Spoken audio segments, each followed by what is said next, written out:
겨자씨 비유라는 제목으로 하나님의 말씀 보도록 하겠습니다. 예수님은 하나님의 나라 천국에 대해서 비유로 주로 말씀하셨어요. 지난번에 예수님이 비유로 주로 말씀하시는 이유가 무엇 때문이라고 말씀드렸죠? 예수님이 천국 비밀을 이야기하는데 듣는 사람들이 보아도 보지 못하고 들어도 듣지 못하고 깨닫지 못해서 쉽고 재미있게 비유로 천국을 이야기해서 천국을 깨닫게 하기 위해서 비유로 이렇게 말씀하신다 말씀드렸습니다. 그래서 예수님이 하나님의 나라 천국에 대해서 주로 비유로 말씀하신 이유는 천국의 비밀에 대해서 아무나 알 수 없도록 하기 위해서 비유로 말씀하신 것이 아니고 누구나 천국의 비밀에 대해서 알 수 있도록 하기 위해서 비유로 말씀하신 것입니다. 그래서 무엇이라고 하나요? 마태복음 13장 35절은 이렇게 말씀하세요. 이에 선지자로 말씀하신 바 내가 입을 열어 비유로 말하고 창세부터 감추인 것들을 드러내리라 함을 이루려 하심이니라 이렇게 말씀하시는 거예요. 주님께서 창세부터 감추인 것들로 드러내고 나타내려고 비유로 말씀하고 계신 것입니다. 여러분, 오늘 겨자씨 비유를 통해서도 성도된 우리들이 똑똑히 하나님의 나라, 천국에 대해서 똑바로 알기를 원하시고 천국 백성으로 천국 백성답게 살기를 원하시는 하나님의 마음이 담겨 있는 거예요. 그래서 오늘 비유를 통해서 천국이 어떻게 시작되었고 어떻게 진행되고 어떻게 완성되는지 주님께 성도된 우리들에게 보여주시길 원하시는 것입니다. 오늘 겨자씨 비유에 담긴 영적 교훈 몇 가지를 보면서 하나님의 마음을 읽고 하나님이 주시는 음성을 듣는 시간 되기를 주님의 이름 축복드립니다. 첫 번째는 무엇이냐면 땅의 씨앗은 스스로 자란다라는 거예요. 마태복음 13장 31절은 말씀하세요. 또 비유를 베풀어 가라사대 천국은 마치 사람이 자기 밭에 갖다 심은 겨자씨 하늘 같으니 마치 사람이 자기 밭에 갖다 심은 것이 천국이라는 거예요. 자기 밭에 갖다 심은 씨앗과 같다라는 것입니다. 어디가? 천국이. 상상을 해보세요. 씨를 뿌리기 위해서 밭을 가는데요. 밭을 가는 것도 누가 해야 되냐면 사람이 해야 되는 거예요. 밭을 갈고 씨를 뿌리는 건 누가 해야 돼요? 사람이 해야 되는 거예요. 씨를 뿌리고 나서 김을 매는 건 누가 해야 되는 거예요? 사람이 해야 되는 것입니다. 그러면 김을 매고 거름을 주는 건 또 누가 해야 돼요? 이것도 사람이 해야 되는 것입니다. 그런데 사람이 할 수 있는 일은 이것이 전부예요. 이것이 전부예요. 자기 밭에 씨앗을 심었으니 얼마나 최선을 다하고 얼마나 열심히 밭을 일구고 씨앗을 뿌리고 김을 매고 거름을 주었을까요? 그런데 그렇게 최선을 다하고 열심히 밭을 일구고 씨앗을 뿌리고 김을 매고 거름을 주고 씨에서 싹이 나고 줄기가 자라는 것은 사람이 할 수 있는 것이 아니다라는 것입니다. 이삭과 열매를 맺는 것도 사람이 할 수 없는 것입니다. 농사기술이 발달을 해서 싹이 나서 열매를 맺는 모든 과정을 좀 더 빠르고 수월하게 사람이 도와줄 수는 있지만 자라서 열매 맺는 것은 사람이 해줄 수 없는 거예요. 스스로 열매를 맺어 나가는 것입니다. 마태복음 4장 28절은 이렇게 말씀하세요. 땅이 스스로 열매를 맺되 처음에는 싹이요 다음에는 이삭이요 그 다음에는 이삭의 충실한 곡식이라 말씀하시는 거예요. 자기 밭에 씨앗을 뿌려지면 사람이 씨앗을 자라게 하는 것이 절대로 아니다라는 거예요. 사람이 할 수가 없는 것입니다.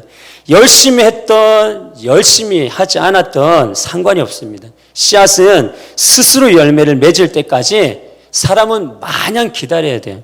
그렇다고 해서 열심히 하지 말라라는 얘기가 아니에요. 최선을 다하고 열심히 해야 돼요. 근데 열심히 하거든 열심히 하지 않든 상관없이 사람이 할 수 있는 것은 무엇이냐면 씨앗이 스스로 자라 열매를 맺을 때까지 마냥 기다려야 된다라는 것입니다. 이처럼 천국도 자기 밭에 뿌려진 씨앗이 땅에서 스스로 자라서 열매를 맺는 것과 같다라고 이렇게 말씀하고 계시는 거예요. 여기서 우리가 유심히 보아야 할 부분은 무엇이냐면 스스로 자라서 열매를 맺는다라는 뜻 안에 심오한 하나님의 영적인 뜻을 심어 놓으셨다라는 것입니다. 무슨 말이냐 하면 밭에 뿌려진 씨앗이 스스로 자라는 것 맞지만 스스로 자라도록 하고 열매를 맺게 하시는 분이 계시다라는 거예요. 바로 그분이 누구요? 하나님이요. 주님이다라는 것입니다. 고린도전서 3장 6절에서 7절은 이렇게 말씀하세요. 나는 심었고 아볼로는 물을 주었으되 오직 하나님은 자라게 하셨나니 그런즉 심는 이나 물 주는 이는 아무것도 아니로되 오직 자라나게 하시는 분은 누구다? 하나님뿐이다 라고 이렇게 얘기를 하고 있는 거예요.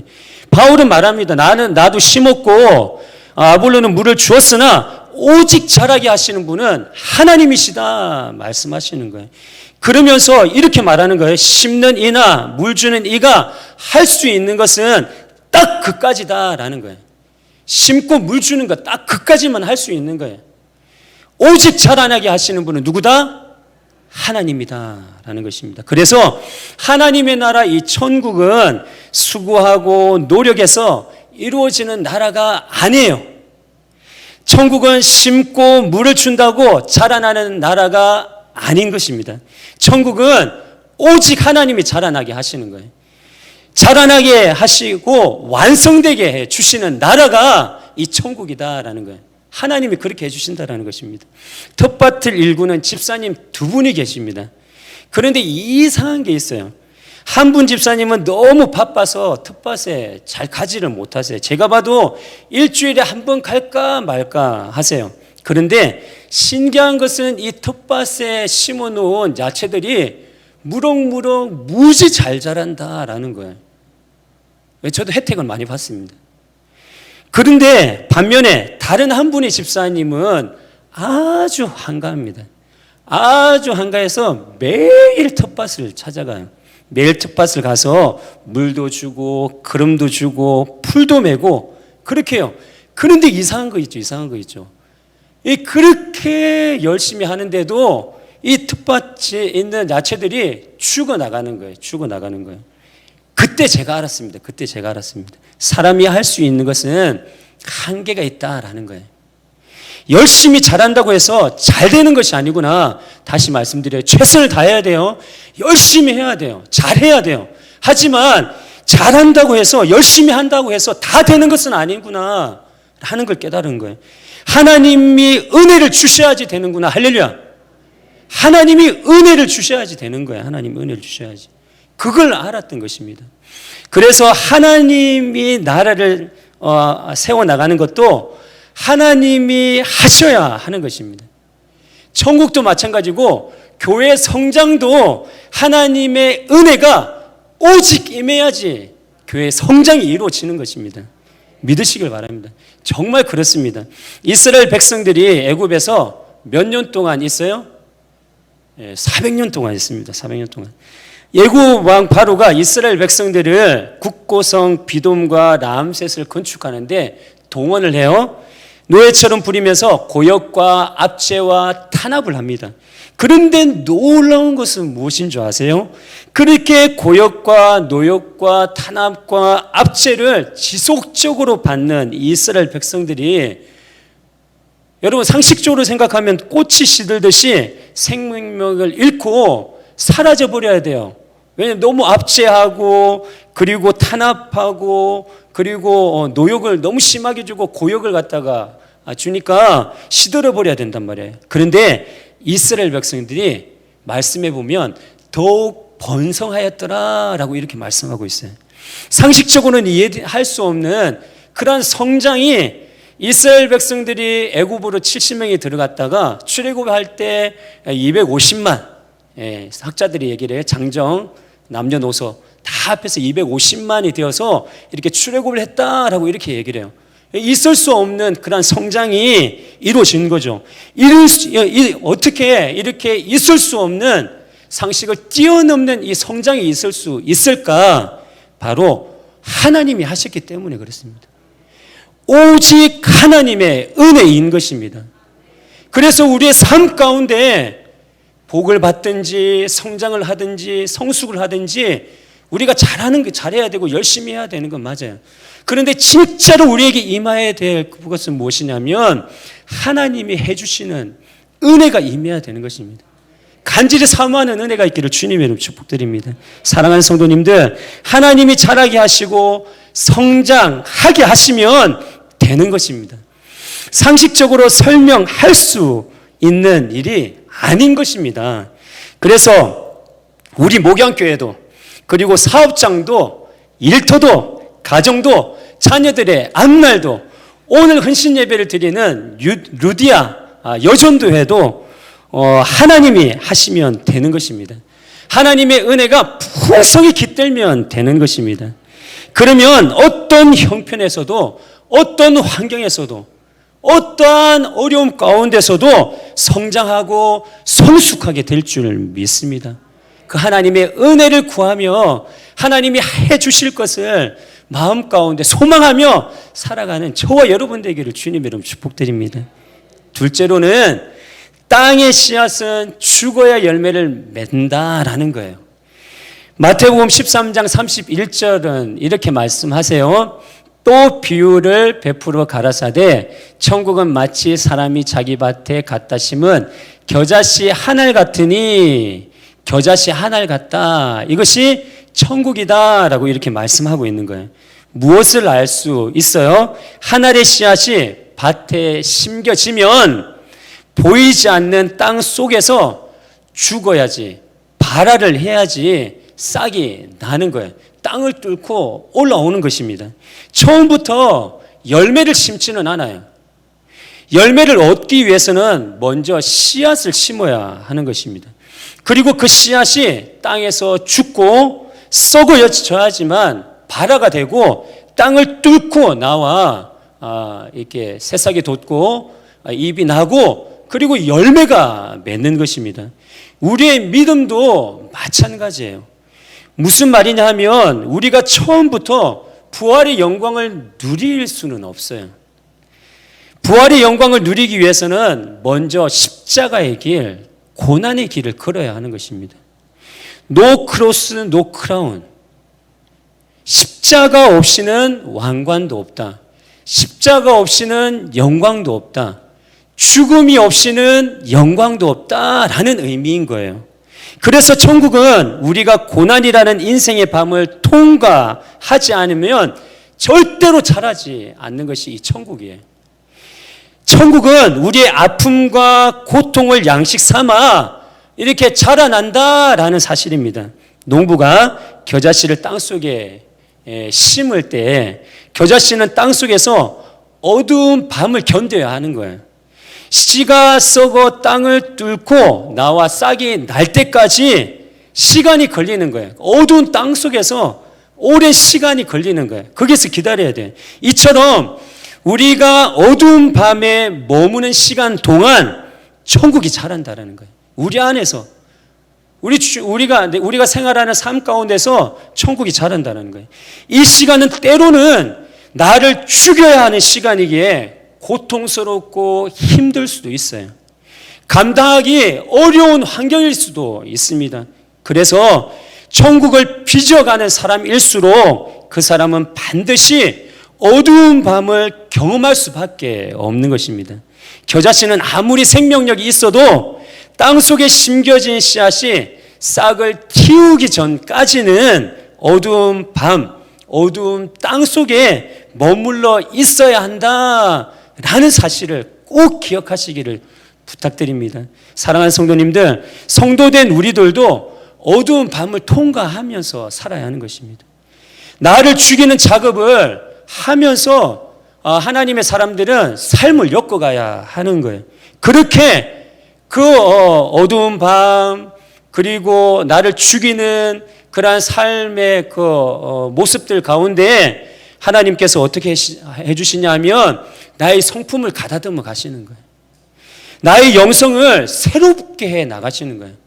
한 단계 업그레이드 시켜 나가시는 거예요. 할렐루야. 이동우 목사가 얼마나 온유해 보이십니까? 할렐루야. 이도 목사가 얼마나 사랑이 많은 것 같으세요? 할렐루야. 그렇게 보이시죠? 근데 원래는 이 모습이 아니다라는 거예요. 저도 어두운 밤, 땅 깊은 곳에서 나를 죽이면서 나는 왜 이래? 나는 왜 태어났어? 나를 왜 이 땅에 보내주셨어요? 저를 왜 이렇게 힘들게 하십니까? 이 어둡고 힘든 과정을 겪으면서 하나님이 성품을 다듬어 가시는 거예요. 경상도 사람을 아십니까? 그 무뚝뚝하고 그 못없는 경상도 사람, 그 사나이가 이도 목사잖아요. 그런데 아주 부드럽고 온유하고 사랑스럽고 이런 사람이 된 것은 오직 하나님께서 그 과정 가운데 나를 죽이시고 어두운 밤 그 깊은 곳에 있으시면서 저를 만들어 가시고 세워 놓으셨기 때문인 것입니다. 인생의 밤을 지나면서 더 겸손해지는 거예요. 인생의 밤을 지나면서 더 온유해지는 것입니다. 그렇게 어두운 고난의 길을 통과하면서 고난을 이겨내어 상처 입은 치유자가 되어서 또 다른 고통받는 아파하고 힘들어하는 이들을 이해해주고 그리고 그들을 불쌍히 여기고 마음으로 돕고 세워나가는 그런 사역을 사명을 삶을 살아가게 되는 것입니다. 그래서 우리가 받는 고난이 사랑하는 성도님들 고난으로 끝나면 안 되는 거예요. 우리가 받는 이 고난이 고난으로 끝나면 안 되고 간증이 되도록 해야 되는 것입니다. 그래서 고난의 길을 가다 말면 어두운 동굴 아시죠? 어두운 동굴 가다가 말면 그 고난의 길을 가다가 말면 동굴에 갇혀가지고 고난만 남게 되는 거예요. 고난만 남게 되는 거예요. 동굴에 갇힌 느낌에 고난만 남게 되는 거예요. 반면에 고난의 길을 끝까지 가보리라. 포기하지 않고 가보리라. 끝까지 가다 보면 빛이 보여요. 빛이 보임으로 인해서 그 가는 길이 동굴이 아니라 터널임을 깨닫게 되는 거예요. 터널을 나옴으로 인하여서 간증이 있게 되는 것입니다. 이렇게 성도된 우리들은 천국을 살아가는 자로 자라나게 되고 성장하게 되는 것입니다. 누디아 여 선교회 회원들의 영적 삶의 모습이 이렇게 되어지는 은혜가 있기를 주님의 이름으로 축복드립니다. 셋째는 무엇이냐면 겨자씨는 모든 씨보다 작은 것이다 라는 거예요. 마태복음 13장 32절은 이렇게 말씀하세요. 이는 모든 씨보다 작은 것이로되 자란 후에는 나물보다 커서 나무가 되매 공중의 새들이 와서 그 가지에 깃들이느니라 라고 이렇게 말씀하세요. 무엇이라고 말씀하고 있어요? 모든 씨보다 작은 겨자씨가 무엇이 된다? 나무가 된다라는 거예요. 이처럼 예수님이 들려주는 이 겨자씨 비유는 천국의 시작은 미약하지만 천국의 나중은 심히 장대할 것이다 라는 것을 말씀하고 있는 거예요. 성장 일로에 있을 것이다 라고 이렇게 말씀하는 것입니다. 작은 고추가 맵다. 티끌모아 태산. 낙수물이 바위돌을 뚫는다. 이런 속담이 있어요. 이런 속담이 담고 있는 뜻은 아주 작은 것이 시간이 흘러 대단히 크고 성장한다라는 의미를 담고 있는 거예요. 천국이 이와 같이 성장할 것이다 라는 것을 이 겨자씨 비유를 통해서 하나님께서 말씀하시는 것입니다. 그런데 그런데 이 성장의 비밀을 겨자씨 비유 하나로 표현하셔도 되는데 예수님께서는 한 가지 비유를 더 이렇게 드리세요.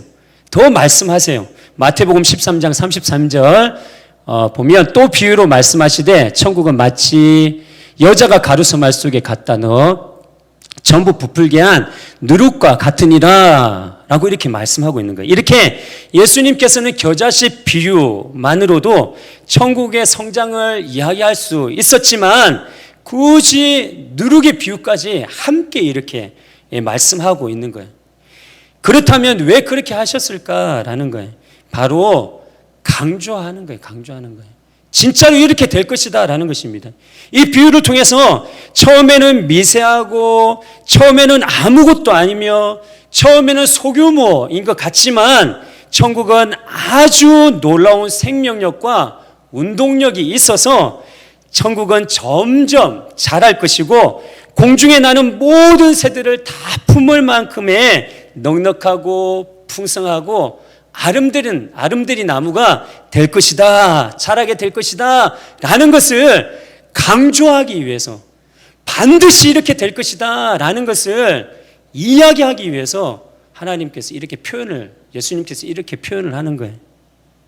예수님은 자신의 말씀이 빈말이 아니라 진실임을 말하고 싶으셨고 정말로 천국은 그렇게 될 것이다 라는 것을 보여주기를 원하셨던 거예요. 보여주기를 원하셨던 거예요. 왜요? 우리가 믿음이 약하거든요. 그래서 계속 강조를 하시는 거예요. 그러면서 보여주기를 원하는 거예요. 얘야, 빈말이 아니야. 참말이야. 진짜로 미약한 게 창대하게 될 거야. 믿어야 돼. 계속 이렇게 말씀하시는 거예요. 믿음이 약한 우리들에게. 그래서 예수님은 이 마음을 전부 표현하기 위해서 오늘 본문 말씀에 수수께끼 단어 하나를 넣어 또 한 번 강조하는 거예요. 믿음이 약한 우리들에게 진실이야. 빈말이 아니야. 정말 미미한 이 하나님의 나라 천국이 창대하게 될 거야. 믿어. 진짜로 그렇게 될 거야. 내가 할 거야. 라고 이렇게 한 번 더 강조하기 위해서 수수께끼 단어를 하나 딱 집어넣어 놓으셨는데 마태복음 13장 32절을 보면 빨간 것이 보이죠. 뭐예요? 나무에 나무. 이 나무라는 단어를 하나님께서 거기다가 딱 집어넣으셨어요.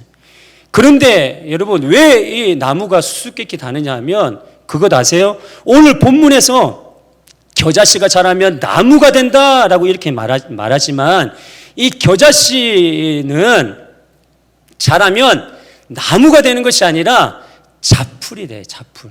뭐라고요? 자풀. 풀이 돼요. 풀떼기란 말이에요.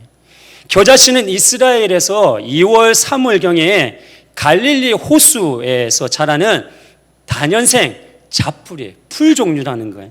기껏해야 1.8m. 몇 미터? 1.8m면 제가 키가 몇일까요? 175. 비슷하게 맞췄어. 빙고 맞췄다고 해줄게. 고마워. 조금 더 크게 해줘서. 저보다 조금 더 크게 자라는 거예요. 풀 종류라는 거예요. 갈릴리 사람들은 예수님께서 겨자씨가 자라서 나무가 된다라고 얘기할 때 이 갈릴리 사람들은 자풀이 나무가 돼? 알고 있었던 거예요. 그런데 이런 자풀을 예수님이 자기 밭에 갖다 심는다라고 또 이렇게 표현을 해요. 이상하잖아요. 밭을 보호하고 곡식을 풍성히 거두기 위해서는 자풀을 어떻게 해야 돼요? 심어야 돼요? 아니요. 뽑아야 되죠. 인정사정 없이 뽑아야 돼요. 하여튼 하나도 없도록 풀은 뽑아서 죽여버려야 됩니다. 그래야지 밭이 살아요. 그렇단 말이에요. 그런데 자풀을 뽑아야 하는데 씨를 뿌리고 심는다라고 예수님께서 표현을 하고 있는 것입니다. 그리고 사실 상식적으로 겨자씨는 자라서 새들이 깃드는 아름드리 나무가 될 수가 없는 것입니다. 절대로 풍성한 나무가 될 수 없는 자풀에 불과한 그러한 겨자씨란 말이에요. 그래서 이 겨자씨가 나무가 된다라는 것은 예수님께서 지금 이 본문에서 모순적이고 역설적인 표현을 하고 있는 거예요. 그렇다면 예수님이 이 겨자씨가 자라 나무가 된다라는 이 비유를 통해서 왜 모순적이고 역설적인 말씀을 하시는 것일까? 그것은 바로 예수님이 말씀하고 싶으신 것이 있으신 거예요. 그래서 예수님이 의도적으로 이렇게 말씀하시는 거예요. 수수께끼 단어를 딱 넣어가지고 이 갈릴리 사람들이, 이스라엘 백성들이 잘 알아들을 수 있도록, 이상하게 생각하도록 그렇게 딱 의도적으로 말씀하시는 것입니다. 그럼 무슨 영적인 의도가 있는가? 그것은 바로 겨자씨 같은 미미한 성도된 우리들이 때가 되면 결국 아름드리 나무로 성장할 것이다 라는 것을 하나님께서는 말씀하기를 원하셨던 거예요.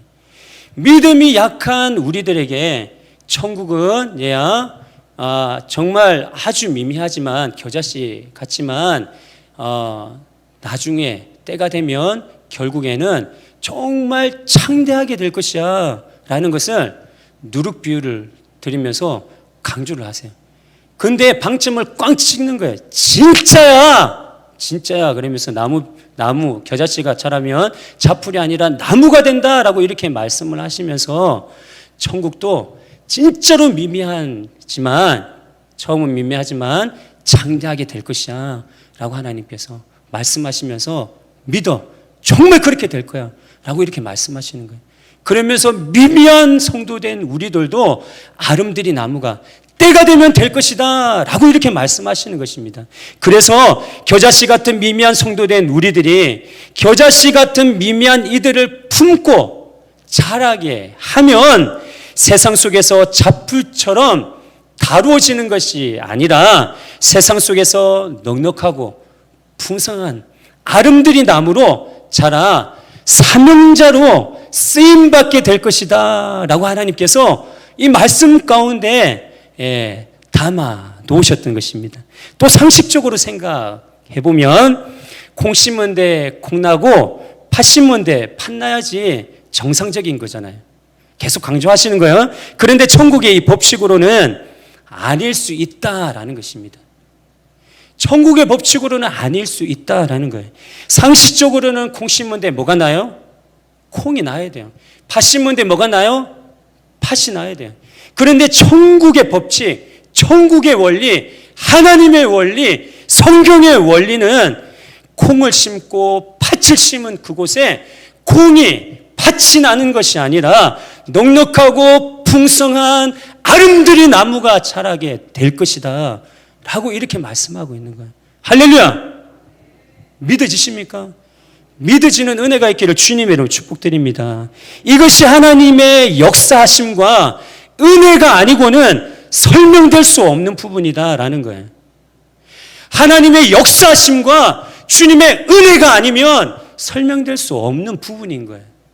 인간적인 상식으로는 얘기할 수 없고 얘기도 안 되는 부분인 거예요. 표적과 이적을 주시는 하나님, 전지전능하신 하나님만이 은혜를 베풀어 할 수 있는 그 놀라운 역사를 지금 말씀하고 있는 것입니다. 하나님께서 역사하시고 은혜를 베풀어 주셨기에 콩의 형질이 변하는 거예요. 전혀 다른 새로운 존재인 나무로 탄생을 하는 겁니다. 나무로 바뀌게 되는 거예요. 그리고 바뀐 그 나무가 아름드린 나무가 되어짐으로 인하여서 그 나무 아래에 새들이 깃드는 거예요. 새들이 깃드는 거예요. 하늘의 표적이 거기에 보여지고 나타나고 목도하며 살아가는 것입니다. 그런 삶을 살아내는 저와 여러분 되기를 주님의 이름 축복드립니다. 그래서 성도된 우리들은 지극히 작은 것으로 여기지 말아야 하는 것입니다. 그리고 보잘것없어 보이는 나를 보잘것없는 존재로 여기면 안 되는 거예요. 할렐루야! 절대로 나를 보잘것없는 존재로 여기지도 보지도 마세요. 옆에 있는 누군가가 나에게 보잘것없는 것 같은 마음을 담아 눈빛을 가지고 이렇게 꼬나보면 반사 그러세요. 그냥 나는 그런 존재가 아니야 라고 이렇게 말씀하시면서 나를 지켜나가는 거예요. 보잘것없는 내가 아니야 지켜나가는 거예요.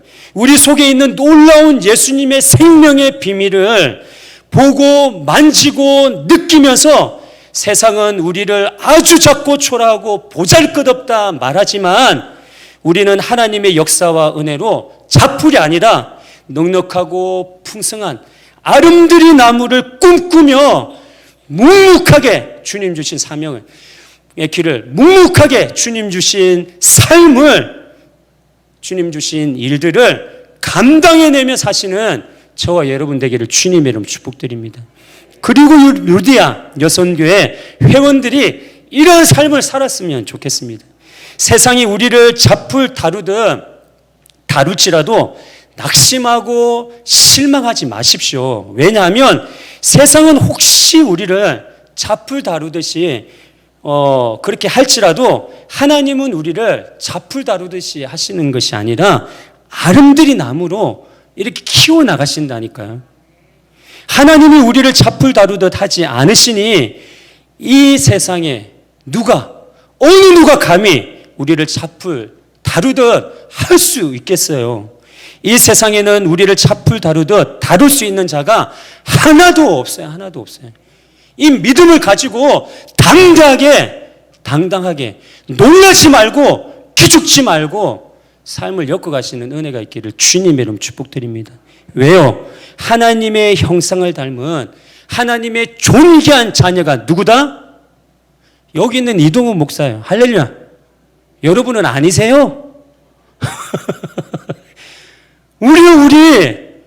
우리 하나님의 자녀예요. 하나님의 자녀. 하나님의 형상을 닮은 하나님의 자녀. 제가 간간히 이런 예화를 드는데 모교에 있을 때 우리 막내가 한 3살, 4살 때인가 하여튼 5살 때인가 홀이 좀 넓어요. 넓은 데를 막 뛰어다녀요. 휘젓고 다녀요. 지금은 조금 에너지가 약해진 것 같은데 4살 때 5살 때는 날라다녔습니다. 진짜로 에너지가 셋째가 최고로 이렇게 하나님이 주셔가지고 에너지가 많았습니다. 그래서 막 하여튼 휘젓고 돌아다녀요. 그런데 한 분 집사님이 이렇게 얘기를 하시는 거예요. 작은 이동우 이거 돌아다니네? 라고 이렇게 얘기를 하는 거예요. 저기 작은 이동우 있네? 작은 이동우가 돌아다니네? 라고 이렇게 얘기를 하는 거예요. 우리 막내를 보니까 누가 보이는 거예요? 이동우가 보이는 거예요. 이동우가 보이는 거예요. 여러분의 모습을 보면 누가 보인다고요? 하나님이 보인다고요. 하나님이 보이신다고요. 하나님의 형상이 보인다고요. 하나님의 형상이 보이는 하나님의 존귀한 존재, 하나님의 아들이고 하나님의 딸이기에 누구도 잡풀 다루지 못함을 마음 가운데 꼭 새기고 사시는 은혜가 있기를 주님의 이름 축복드립니다. 그래서 성도된 우리들 또한 세상에 어느 누구도 우리와 함께 생활하는 공동체 안에서도 밭에서 잡풀을 뽑아버리듯이 그렇게 사람을 뽑아버리면 안 되는 거예요. 절대로 뽑아버리면 안 되는 거예요. 그렇게 우리가 막대하고 함부로 대할 사람들이 이 세상에는 없어요. 옆에 보세요. 막대할 분이세요? 아니요. 여기는 더더욱 막대하면 안 돼요. 정말 말조심하면서 서로 세워가고 칭찬하고 그리고 이렇게 섬겨드리는 삶을 살아야 되는 거예요. 그러면서 우리가 함께 성장해 나가야 하는 것입니다. 사랑하는 성도님들, 우리가 부족함이 없을 수는 없습니다. 그런데 주님은 우리의 부족함을 사용하셔서 세상 사람들을 살리고 병든 자들을 살려나가시는 것입니다. 주님은 우리를 그렇게 사용하실 것입니다. 겨자씨처럼 미미하고 볼품없는 우리를 아름드리 나무로 견고하게 세워서 주님은 우리를 그렇게 사용하실 것입니다. 지금으로부터 135년 전 오후 3시 인천 제물포항에 비가 보슬보슬 내릴 때 감리교 최초 선교사인 아펜젤러 선교사 부부와 언더우드 선교사님이 우리나라로 이렇게 들어오세요. 이분들의 면면을 보면 아펜젤러 선교사님은 27살밖에 안 됐대요. 그 아내는 임신한 상태. 그리고 언더우드 선교사님은 26살. 그리고 총각이었답니다. 이분들이 조선 땅에서 무엇을 할 수 있겠어요? 27살, 26살에 아내는 임신했는데 이 세 분이 뭘 할 수 있겠어요? 그리고 이분들이 당시 조선 땅에 들어올 때 얼마나 귀한 분들이에요. 그러면 군악대를 동원해서 꽃다발을 준비해서 열렬히 환영을 해야 되잖아요. 환영받을 뿐이란 말이에요. 그런데 쓸쓸하게 부슬부슬 내리는 비를 맞으면서 한 사람의 환영도 받지 못한 채 이 조선 땅, 우리나라로 들어온 거예요. 왜냐하면 이분들이 들어올 때는 성도들이 한 분도 없었어요. 이분들이 조선 땅에 들어와서 영적 불모진 조선 땅에서 하나님의 복음을 전하기 시작합니다. 27살짜리가, 26살짜리가, 임신한 아내가 복음을 전하기 시작하는 거예요. 처음에는 아무것도 없습니다. 참으로 미약했습니다. 아무것도 할 수 없을 것 같습니다. 정말 미미했고 볼품이 없습니다. 그런데 이분들의 헌신, 이분들의 복음을 전하는 이 헌신을 통해서 지금 이 조선 땅, 우리나라 한국, 이 복음화가 된 거예요. 복음화가 된 거예요. 요즘은 한국 구석구석 어디를 가도 꼭 뭐는 있다? 뭐는 있다? 교회는 있다. 할렐루야. 얼마나 축복이에요. 얼마나 축복이에요. 비행기 타고 하여튼 김포공항, 요즘 김포공항으로 안 내리는데 옛날에 김포공항으로 이렇게 들어오면 우리나라를 딱 보면 뭐만 보여? 십자가만 보여. 십자가 바다에 십자가의 바다. 진짜로 빨간 십자가만 얼마나 그렇게 많은지, 얼마나 그렇게 많이 보이는지 진짜로 십자가만 보여요. 이들의 헌신을 통해서 그렇게 되어지는 것입니다. 믿으시길 바랍니다. 예수님의 겨자씨 비유와 누룩의 비유를 통해서 천국의 시작은 미약했으나 천국의 나중은 심히 창대하게 될 것을 말씀하고 계신 것입니다. 천국처럼 예수님의 몸된 교회인 이 목양교회, 그리고 이 조국에 있는 모든 교회들도 마찬가지다라는 거예요. 교회의 시작은 미미하고 또 미약해 보여요. 주변 환경을 보니 부흥 성장할 환경이 아닌 것처럼 느껴져요.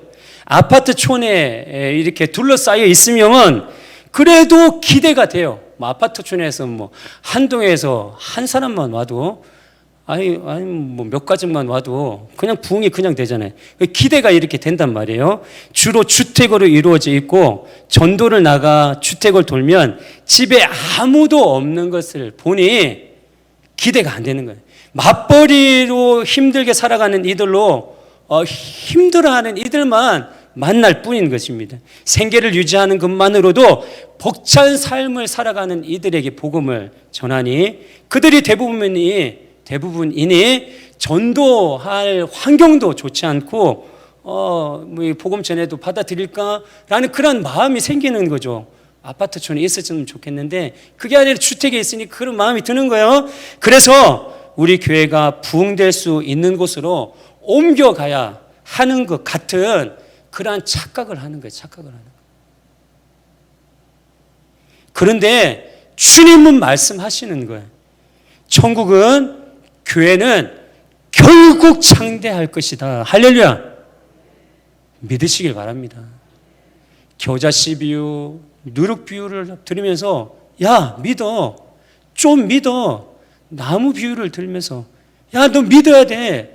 진짜로 그렇게 해줄 거야. 믿어.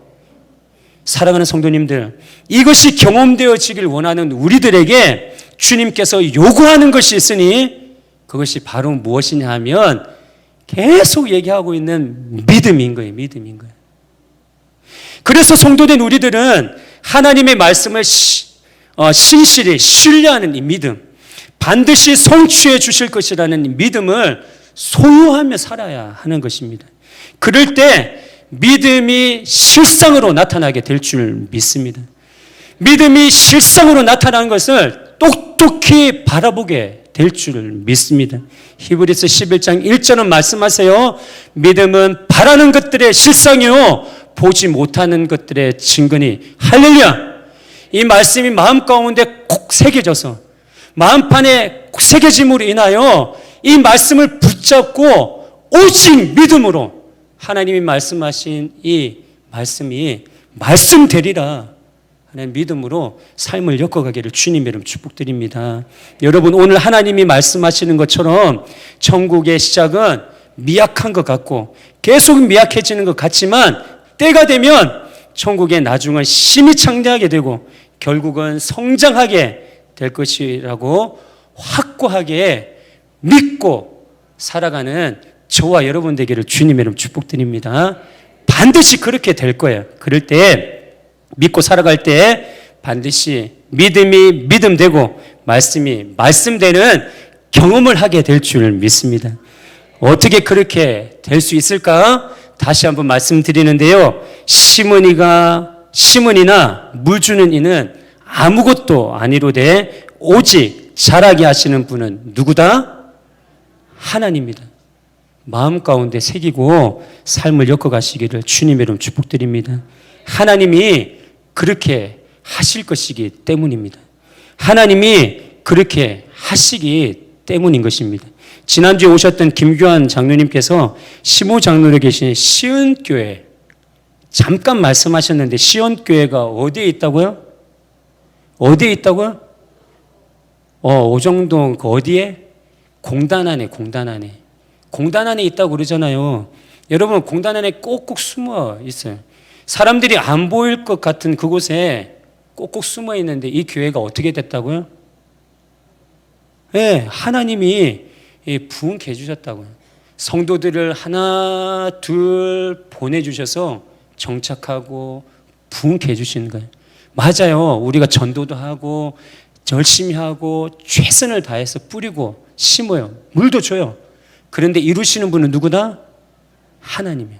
하나님이 하시는 거예요. 하나님이 하시는 거예요. 제가 있던 모교회였던 빛나교회도 지금은 신도시에 있어요. 처음부터 신도시에 있지 않았습니다. 이 빛나교회가 지하실에서 시작했습니다. 지하실에서 정말 미약하게 시작했어요. 지하실에서 미약하게 시작했다가 상가교회로 옮깁니다.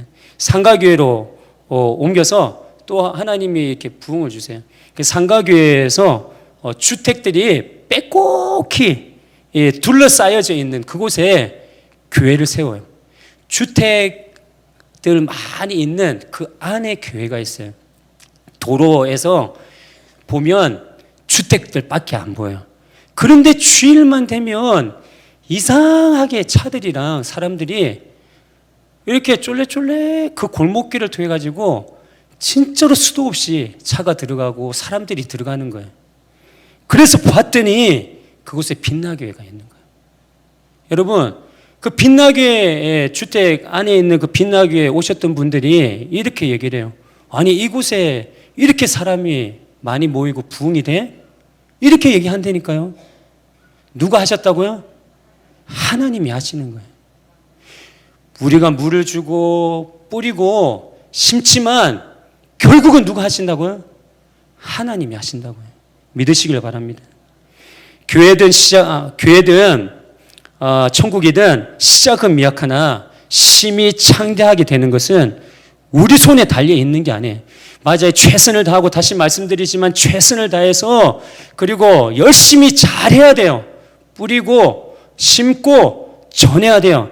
하지만 이 교회가 성장하고 부흥하고 하나님을 영화롭게 하는 것은 우리 손에 달려 있는 것이 아니라 오직 주님 손에 달려 있음을 마음 가운데 다시 한번 새기는 이 시간 되기를 주님의 이름으로 축복드립니다.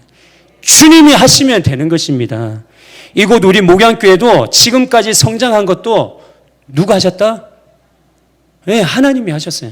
지금 이렇게 성장한 것도 하나님이 하셨단 말이에요. 담임 목사님을 통해 가지고 장로님들과 우리 안수 집사님들과 권사님들, 성도님들을 통해서 이렇게 얼마나 좋아요. 목양교회를 이렇게 성장케 하셨단 말이에요. 그리고 앞으로 우리 목양교회의 부흥을 책임지실 분은 또 누구다? 하나님이시다라는 거예요. 하나님, 이 목양교회에 하나님의 은혜가 필요합니다. 하나님, 이 목양교회에 하나님이 하시옵소서. 나를 통해서 하나님 역사하시옵소서. 하나님이 하시면 됩니다. 오직 주님의 은혜가 충만히 깃들면 됩니다. 이 기도를 오늘 이 순간부터 놓지 않고 이렇게 생활하시는 저와 여러분 되기를 주님의 이름 축복드립니다. 주님이 그 일을 이루실 것입니다.